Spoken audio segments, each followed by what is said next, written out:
My GF said, I love you, but I'm not ready for the boring couple life. I want to have fun before settling with someone safe like you. So, I gave her all the freedom she wanted and lived my life without her. Months later, she wants us back. Hey, Reddit. My girlfriend of 4 years told me she wanted to feel young and wild before settling down with me. She thought I'd just sit here waiting for her to come back. She completely lost it when she found out I'd already moved on. Here's how it all went down. Looking back now, I realize the signs were there all along. I just didn't want to see them. When someone shows you who they are, believe them the first time. I learned that lesson the hard way. I, 32, male, spent 4 years with Tiffany, 29, female, thinking we were building something real. Met when we both had our shit together. I'm an insurance claims adjuster in Charlotte. She did marketing for some tech company. The first 3 years were golden. We were that couple everyone else wanted to be. Weekend trips to Asheville, hiking, actual conversations over dinner. Instead of staring at phones like zombies. She'd bring me coffee in bed on Saturdays. I'd surprise her with concert tickets. Normal couple shit that actually felt special. She was smart as hell, funny, ambitious. She'd get excited hearing about my fraud cases. Yeah, catching insurance scammers is apparently sexy when you're not dead inside yet. I'd help her with marketing campaigns, watch her crush client presentations. We felt like a team. Moved in together after 18 months. Found this sick place in Valentine. 2 bedrooms, decent kitchen, space for both our crap without feeling cramped. She decorated it like a magazine spread. But somehow it still felt like home. Cooking together on weeknights, Netflix binges, talking about getting a dog when we bought a house. Yeah, I was thinking marriage. Had been for over a year. Not desperate. Got to lock this down thinking, but genuine. Can't imagine life without her, shit, she the one. All that cheesy garbage that sounds stupid until it's your reality. Then around year 3, things started getting weird. She'd scroll Instagram longer, showing me posts from her single friends hitting up clubs with this wistful tone that hadn't been there before. Started complaining about our routine. We were apparently boring now.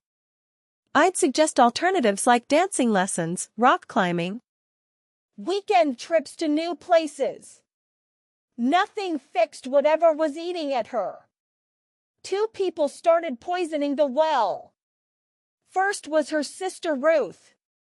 I used to think she was cool, but lately she'd been filling Tiffany's head with toxic shit about experiencing everything before settling down. Real helpful advice from someone whose longest relationship lasted 6 months. Ruth would show up for weekly coffee dates armed with Tinder horror stories. Telling Tiffany she was wasting her youth acting like an old married woman. Then there was Brianna, Tiffany's new 23-year-old coworker who treated Charlotte nightlife like her personal playground. This chick posted thirst traps with captions about living your truth and not settling for less. Started dragging Tiffany to girls' nights. My voice of reason, Hunter. My best friend Hunter saw right through the shit from day one. We've been tight since middle school. The kind of friendship where we can roast each other mercilessly, but would throw hands for each other without question. During one of our gaming sessions, we'd been running through some new RPG while Tiffany was out on another girls' night. Hunter paused mid-boss fight. Dude, your girlfriend's having a midlife crisis at 28. That's like mathematically impressive. She's just figuring some shit out. Yeah. She's figuring out how many dicks she can sample before settling for your reliable ass. Hunter never sugarcoated anything. I'm just saying, when someone starts acting like being with you is a prison sentence, maybe it's time to start planning your escape route. The red flags were waving, but I figured it was just a phase. Everyone questions their choices sometimes, right? I thought staying consistent, being the man she fell for, would snap her out of it. I was wrong. 2 incidents should have told me everything I needed to know. But when you're 4 years deep in planning a proposal, you convince yourself rough patches are just obstacles to overcome. First, the birthday disaster. Tiffany's 28th birthday fell on a Friday. I planned what I thought was perfect. Dinner at the place we had our first date. Then, surprise tickets to see this indie band she'd been obsessing over. Thoughtful, personal, romantic. She was weird during dinner, checking her phone constantly, giving one-word answers. When I presented the concert tickets, thinking this would save the night, she barely looked at them. Turns out she already made plans with Brianna and the girls. Didn't bother telling me. We ended up at some trendy bar in Southampton, where drinks cost more than most people's hourly wage. I drove home alone while she stayed out until 3 a.m. She Ubered back and passed out on the couch without saying a word. Next morning, she acted like nothing happened. Thanks for a great birthday, babe. Like the previous night's humiliation never happened. Then there was that work event. 3 weeks later was Tiffany's company holiday party. I'd gone to this thing for 3 years running. Always getting introduced as her boyfriend, making the rounds together. This time was different from minute one. Tiffany found Brianna immediately and started treating me like her Uber driver instead of her date. She'd introduced me to new people as just Ryan with no context about who I was or why I was there. When her boss asked how long we'd been together, Tiffany laughed and said we weren't putting labels on anything right now. For years together, living together for 2.5 years. My name was on the lease. My toothbrush was next to hers, but we weren't putting labels on anything. Then this new guy, Derek, showed up. Some hotshot account manager, maybe 26, with one of those man buns that screams, "I peaked in college." Guy spent the entire night complimenting Tiffany, bringing her drinks, making inside jokes about work shit I wasn't part of. And Tiffany. She loved every second of it. When I tried joining their conversation, Derek would steer it toward work topics I couldn't contribute to. When I suggested we dance, Tiffany was too busy networking. When I asked if she wanted to get some air, she told me to stop hovering. The ride home was silent until we hit our parking garage. Derek seems nice, I said, testing the waters. He is really adventurous, you know. Makes me feel like there's so much I haven't experienced yet. That night, lying next to someone who was mentally already gone. I should have started planning my exit. Instead, I started researching rock climbing gyms, trying to figure out how to become the exciting guy she wanted. Instead of accepting that the problem wasn't who I was, it was that she didn't want me anymore. Hunter called while I was spiraling through Google searches for fun activities for couples. Dude, why are you online at 2 a.m. looking up skydiving lessons? I'm just trying to be more spontaneous. Ryan, my man, listen carefully. If someone makes you feel like you need to become a different person to keep them interested, that person is not for you. Also, you're afraid of heights, you absolute walnut. The ring in my sock drawer felt heavier every day, but I kept telling myself this was just a rough patch. I was working overtime to save something that was already dead.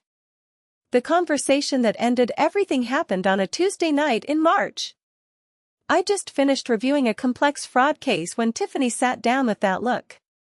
You know the one, the we need to talk face that makes your stomach drop, the break proposal. She launched into what was clearly a rehearsed speech about how she'd never really lived and needed to experience what it's like to be young and free before settling down with someone safe like me. Safe. There it was. She'd been talking to Ruth and Brianna, who both thought she was wasting her prime years acting like she's already married. She needed to get some things out of her system before she could really appreciate what I offered. The entitlement was staggering. She wanted to test drive other guys while keeping me on layaway like a backup appliance. So, what are you saying exactly? I think we should take a break. Not forever, she rushed to clarify. Just until I figure this out. I need to know what else is out there so I can come back to you with no regrets. I just want to have fun before the boring couple life. She actually thought this was a favor to our relationship. She'd convinced herself that screwing around with exciting guys would somehow make her appreciate boring, reliable me. You're asking me to wait around while you test drive other men to make sure I'm really what you want. She fumbled for words, probably realizing how it sounded when stated plainly. But then she doubled down with some shit about how if I really loved her, I'd want her to be sure about us. She wanted maybe 6 months, maybe a year. However long it took. A whole freaking year of putting my life on hold while she auditioned other dick to make sure mine was worth keeping. So, it's a breakup with the option to come back if your better plans don't work out. No, I'm not breaking up with you. I'm just asking for space to grow as a person, while dating other people. While exploring my options? Yes. At least she was being honest now. I sat there looking at this woman I'd been planning to propose to in 3 weeks. The ring was literally 20 feet away, waiting for the right moment that would apparently never come. For years of building something I thought was real, permanent, worth protecting. And she wanted to throw it all away to see if the grass was greener with the expectation that I'd still be here when she decided to come back. Okay, I said. She looked surprised. Like she'd expected more of a fight. You want space to figure things out? You got it. Take all the time you need. What I understood was that the woman I'd fallen in love with had been replaced by someone who saw me as a retirement account instead of a partner. She packed a bag that night and went to stay with Ruth until we figured out the logistics. After she left, I sat in our apartment and pulled that ring box out of my sock drawer. $8. 000 and 3 months of planning for a future that had never really existed. The next day, I returned that ring and got my money back. Took that $8,000 and built the ultimate gaming setup. Top-tier graphics card, custom cooling, the works. Tiffany used to complain that my old PC was too loud and took up too much space. Now I had a beast that could run anything maxed out. Hunter came over to help me set everything up. Didn't say a word about Tiffany leaving.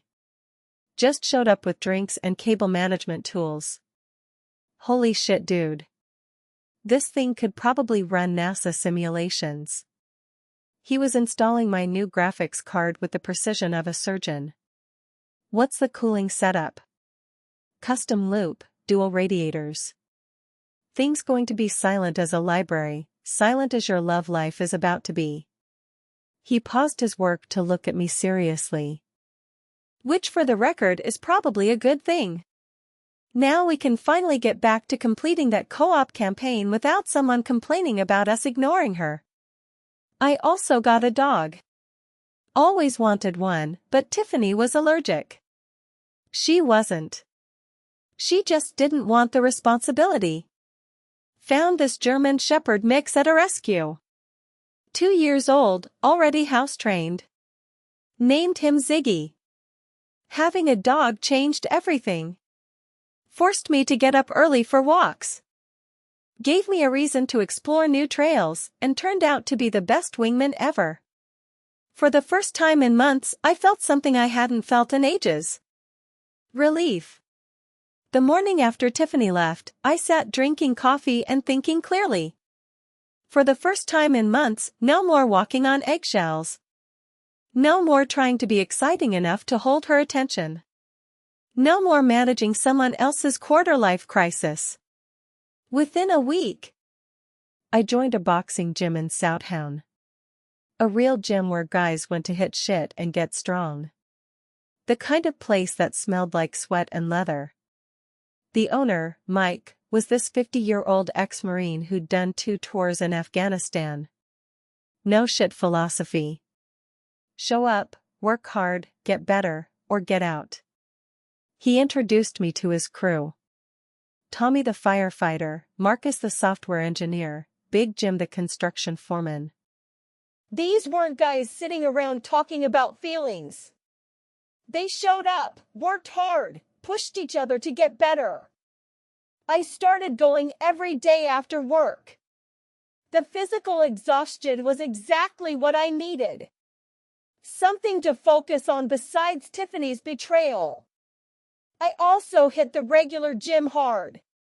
Not the Planet Fitness shit I'd been doing for years, but serious lifting, deadlifts, squats, bench press. Started eating right, tracking macros. Treating my body like a machine that needed proper fuel. The transformation was obvious within a few months. I'd always been in decent shape, but now I was actually strong. Not because I was trying to impress anyone, but because I was finally taking care of myself instead of managing someone else's emotions. Hunter was my constant gaming partner through all this. He'd roll up to my place after my workouts with takeout. And we'd crush whatever new release had dropped. The dude had this uncanny ability to make everything funny, even when I was having rough days. Bro, you're getting legitimately jacked, he said one night while we were waiting for a match to load. Like, remember when you used to struggle opening pickle jars? Now you look like you could deadlift a car. It's therapeutic hitting things legally. Yeah, well, just don't get too swole. Some of us still need to feel masculine around here. He paused. Actually, never mind. Get freaking huge. I want people to see us together and think I hired security. Hunter had started a group chat with me, Tommy, Marcus, and Big Jim called Ryan's Glow Up Committee. The messages were a constant stream of roasting and encouragement. Hunter posted another shirtless Jim pic yet? The ladies of Charlotte need to know what they're missing.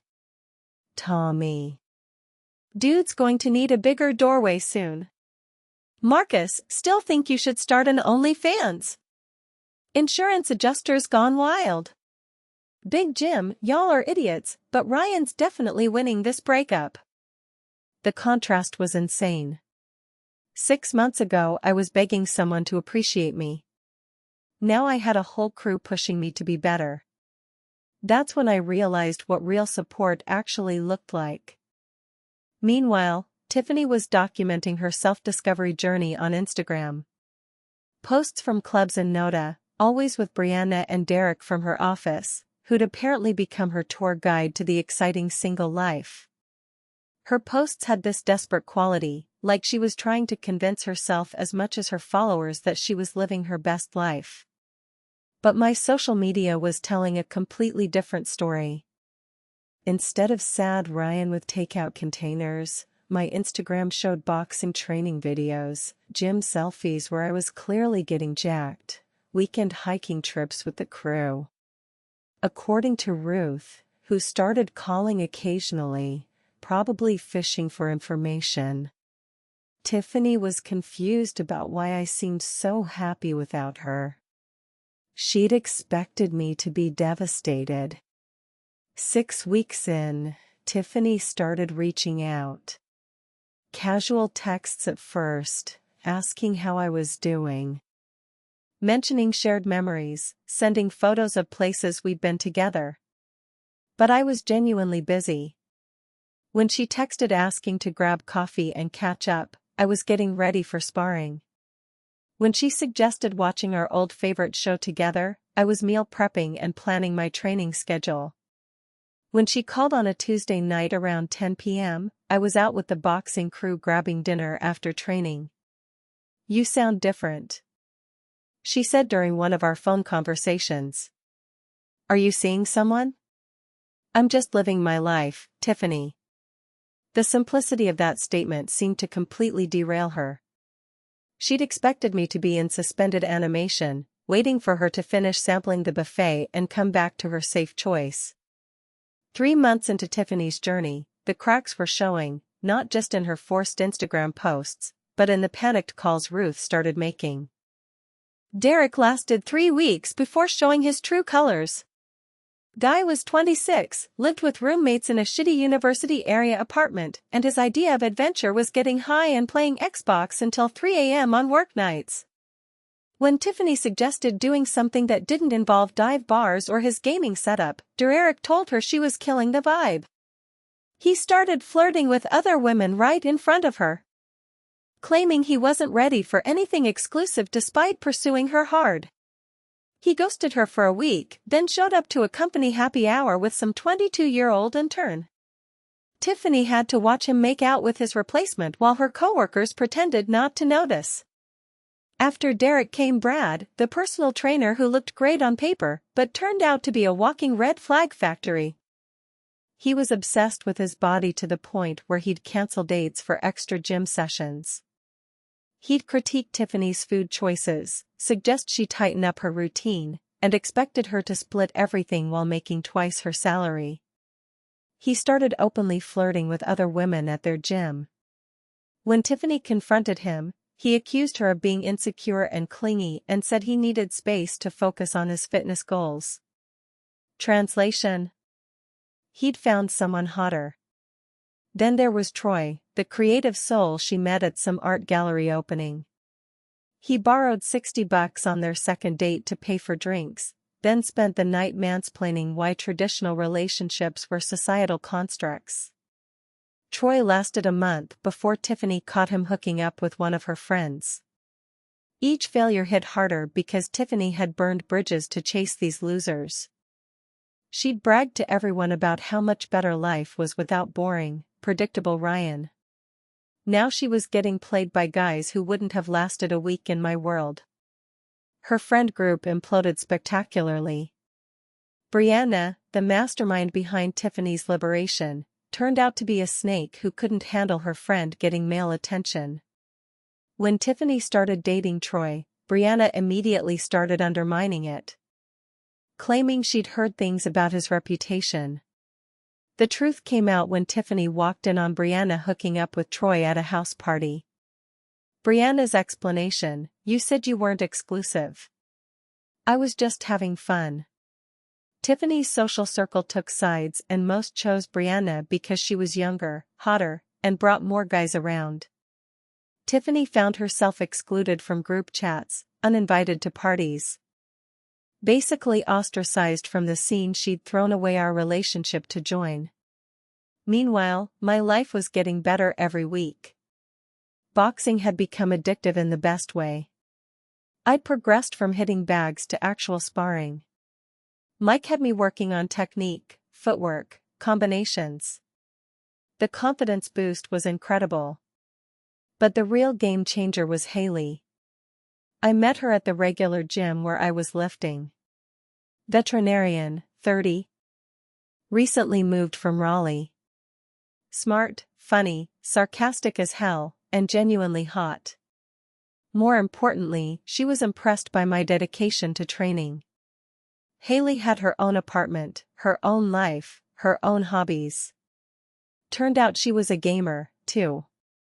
Had a killer PC setup, and could trash talk better than most guys I knew. We started working out together. Sometimes coffee after the gym turned into dinner. Dinner turned into gaming sessions at her place. It was easy in a way that felt completely foreign after 4 years of walking on eggshells. Hunter met her when she came over for one of our gaming nights. I was nervous about the introduction. Hunter's filter disappears around new people, and I didn't want him scaring off someone I actually liked. "So, you're the veterinarian?" Hunter said, settling into his usual spot on my couch. Ryan told me you can actually kick his ass at Call of Duty. I'm going to need to see evidence of this claim. Oh, I don't just kick his ass. I completely destroy him, Haley replied, grabbing a controller. Fair warning, though. I talk a lot of shit when I play. I like her already, Hunter announced. 3 hours later, after Haley had thoroughly demolished both of us in every game we played, Hunter pulled me aside. Dude, this one's actually cool. Like, genuinely cool. Not I'm pretending to be cool to get male attention cool. Also, she's better at games than you, which is both hilarious and kind of hot. The difference was night and day. Haley appreciated that I was disciplined about training instead of seeing it as obsessive. She thought my insurance work was interesting because I had stories about catching fraudsters. She loved that I was building new skills and friendships instead of seeing it as competition. With Tiffany, I'd felt like I was constantly auditioning for the role of boyfriend. With Haley, I felt like I was just myself, and that was more than enough. Tiffany's texts were getting more frequent and transparent. The casual, "How are you doing?" messages turned into obvious fishing expeditions about missing our Sunday cooking sessions and our anniversary restaurant having specials that made her think of me. Then she saw the Instagram post that broke her brain. I'd posted a photo from a hiking trip with Haley and Ziggy. Nothing coupley, just the three of us at a scenic overlook. Haley looked incredible. Natural beauty, genuine smile, clearly comfortable in her own skin. The complete opposite of the try-hard club photos Tiffany had been posting. Within an hour, my phone exploded with unhinged messages about who this basic girl was, how she was obviously fake and putting on an act, and how I was seriously seeing some random gym girl instead of working on us. Hunter's response when I showed him the text was immediate. Bro, we need to document all this crazy. This is restraining order level insanity. And also, it's going to be hilarious to look back on when you're married to someone who isn't completely nuts. 6 months after Tiffany left to find herself, she called with that tone that said she'd made a decision and expected the world to accommodate it. She wanted to meet for dinner to have a real conversation about us. I agreed partly out of curiosity and partly because I genuinely moved on. When she walked into the Plaza Midwood restaurant Thursday night, the change was obvious.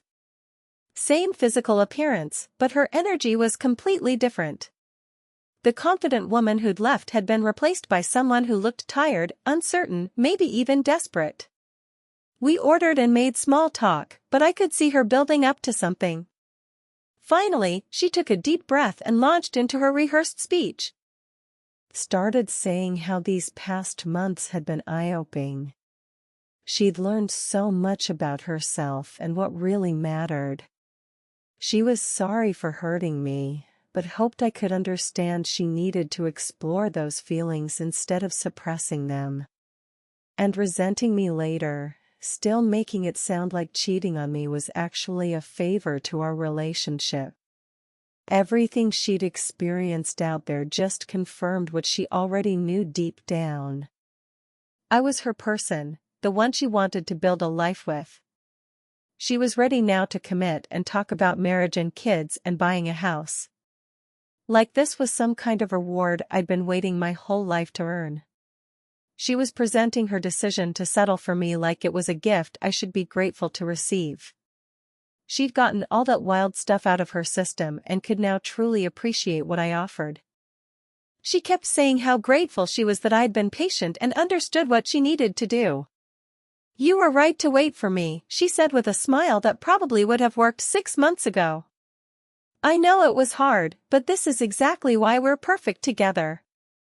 You're stable and reliable, and now I know for sure that's what I want. We can pick up where we left off, and it'll be even better because I got all my doubts out of the way. She actually reached across and squeezed my hand like we were already back together. Like this dinner was just a formality before we resumed our regularly scheduled relationship. I'm thinking we could move somewhere bigger, she continued. Apparently having planned our entire future during her Uber ride over. Maybe start looking at houses in Myers Park. I know you've been saving money and my career is really taking off now. We could be engaged by Christmas if we wanted. I listened to her entire presentation without interrupting. Watching this woman who had once been the center of my universe trying to reclaim a position that no longer existed. When she finished, I was quiet for a long moment. I was amazed at how completely different I felt sitting across from her. Tiffany, I think there's been a misunderstanding. I wasn't waiting for you. The confusion that crossed her face was almost comical, like I'd told her the sky was green. What do you mean you weren't waiting? We agreed to take a break so I could figure things out. And now I have. This is what breaks are for, Ryan. Apparently, she thought taking a break was like hitting pause on Netflix.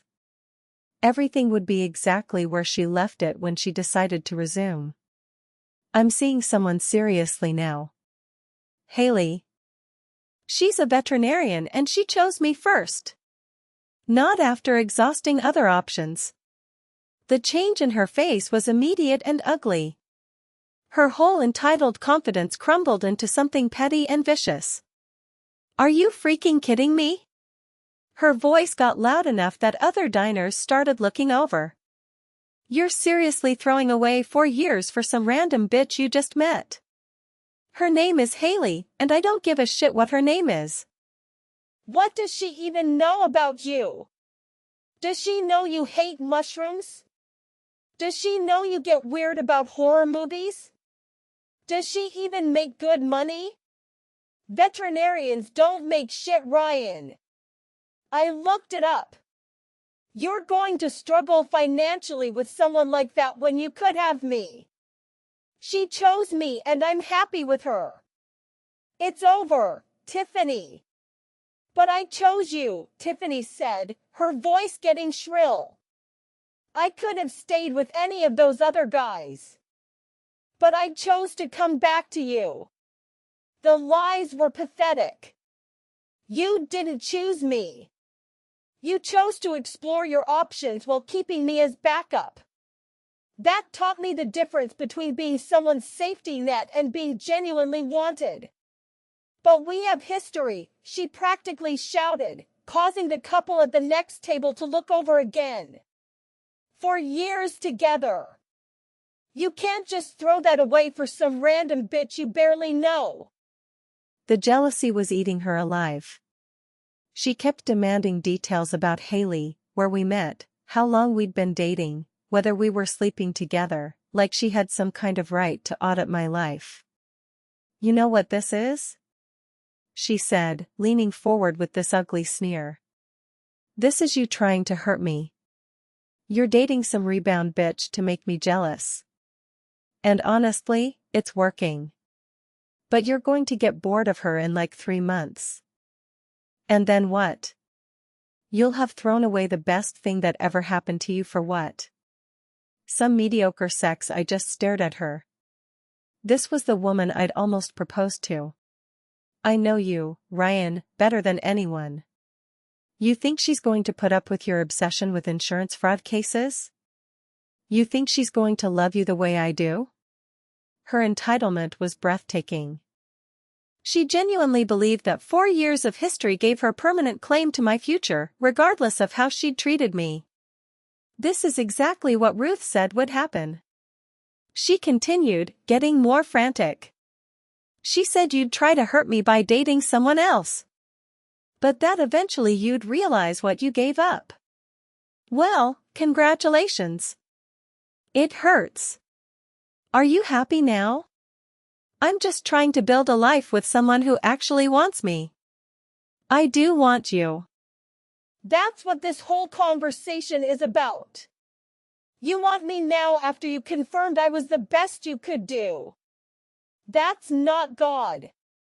You're being such a dick about this.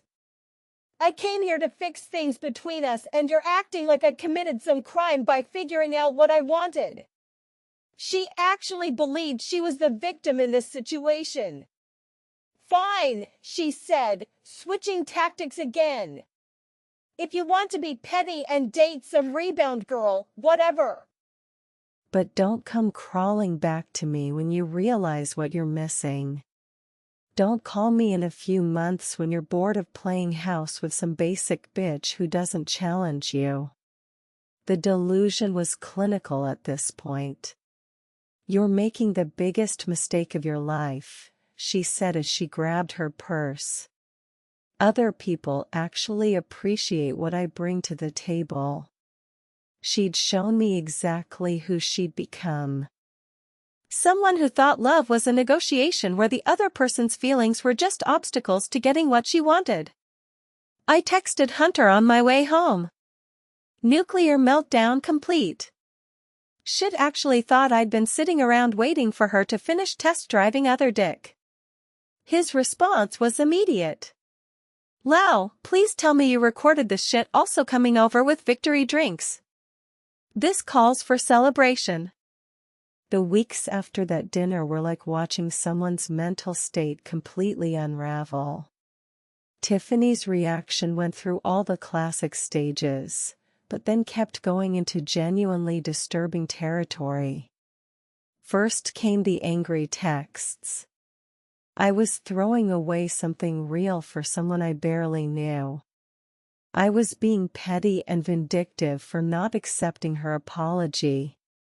I was going to regret this when the honeymoon phase ended. Then came bargaining.